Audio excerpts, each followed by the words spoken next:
Today I'm talking about character or policy, a false dichotomy.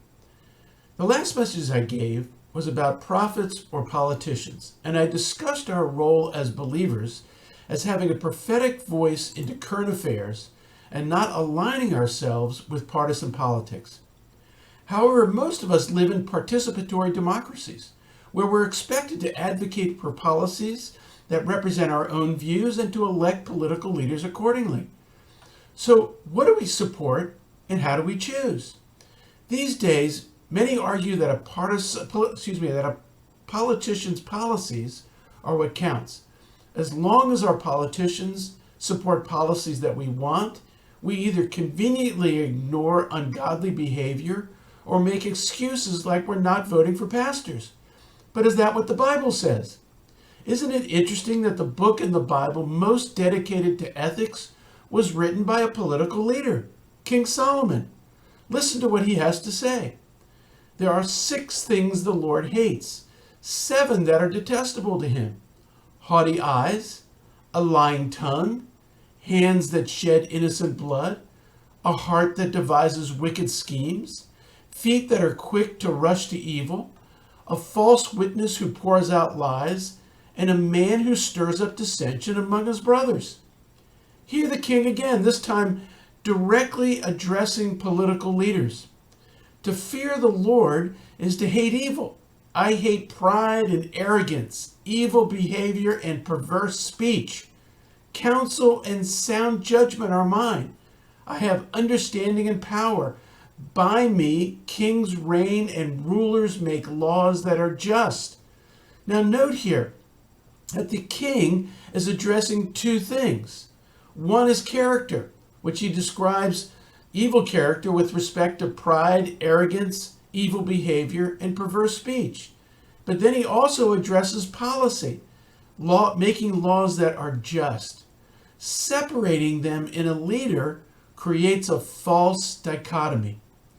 Now, as an example, an extreme one, quite frankly, is in 1932, just before Election Day, Adolf Hitler gave a rousing speech calling for the unification of the German nation. The elections that immediately followed that made the Nazis the largest party. A few months later, Hitler was appointed the leader of the country, and he said very simply, "Give me 4 years."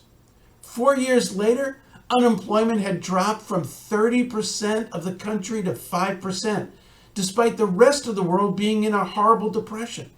The German military was rebuilt. The Olympic Games were held in Berlin, Germany. And that very same year, the Reich Central Office for the Combating of Homosexuality and Abortion was formed. The Nazi Party platform included the following about religious practice. We demand the freedom of religious confessions in the state, insofar as they do not jeopardize the state's existence or conflict with the manners and moral sentiments of the German nation. The party as such upholds the point of view of a positive Christianity without tying itself confessionally to any one confession. Consequently, most churches welcomed Hitler's leadership, but the worst was yet to come. Hitler's autobiography, written 10 years earlier, signaled his character, his fanatical anti-Semitism, his revisionist view of history, and his plan to overthrow the existing order of Germany. Despite reservations about his character and speeches, most German political leaders and church leaders supported him in his policies, as he said, "Give me 4 years." Now, why discuss Hitler? Because church leaders supported Hitler due to his policies while conveniently ignoring his character and speech until it was too late. That's not to negate the importance of political leaders' policies. As followers of Yeshua, we should support policies that uphold biblical values. Certainly, the sanctity of human life is critical. And of course, respecting the fact that God created man and woman distinctly and designed for each other is central to society. But there are numerous other issues outlined in the Bible that should concern us. For instance, number one, caring for the poor. Do you realize that care for the poor is mentioned 176 times in the Bible? Or caring for the oppressed. That's mentioned 49 times in the Bible. Or caring for foreigners or / immigrants. That's mentioned 71 times in the Bible. Or upholding justice, which is mentioned 130 times in the Bible. In fact, one of the most critical verses in the scriptures says the following: follow justice and justice alone, so that you may live and possess the land the Lord your God has given you. Straight from the Torah. And it's a central theme of the Bible is justice. Or protecting the environment. Do you know, according to the book of Genesis, all that God made, the atmosphere, the land, the seas, the plants, the animals, were all part of his creation. Mankind was called to cultivate this creation. God called all of it good, and we're called to protect it. All of these are the types of things that we should support and advocate that our society reflect. The idea that one of these values takes precedence over the others is unbiblical. Now, when it comes to politics, politics is the art of balancing competing interests. We should desire political leaders whose characters reflects care for those things that God cares about. How they work it out in policy is extraordinarily complex. Look, I've been there. I helped to design policy in Congress, and it is complex. But in contrast to the extremes of Hitler, let's examine Abraham Lincoln, his character, and his policies. Abraham Lincoln ran for president with the goal of ultimately abolishing slavery. Upon his election, the southern states seceded from the Union and the Civil War began. On January 1st, 1863, well before the direction of the war was determined, Lincoln issued the Emancipation Proclamation, which proclaimed that all the slaves in the southern states were free.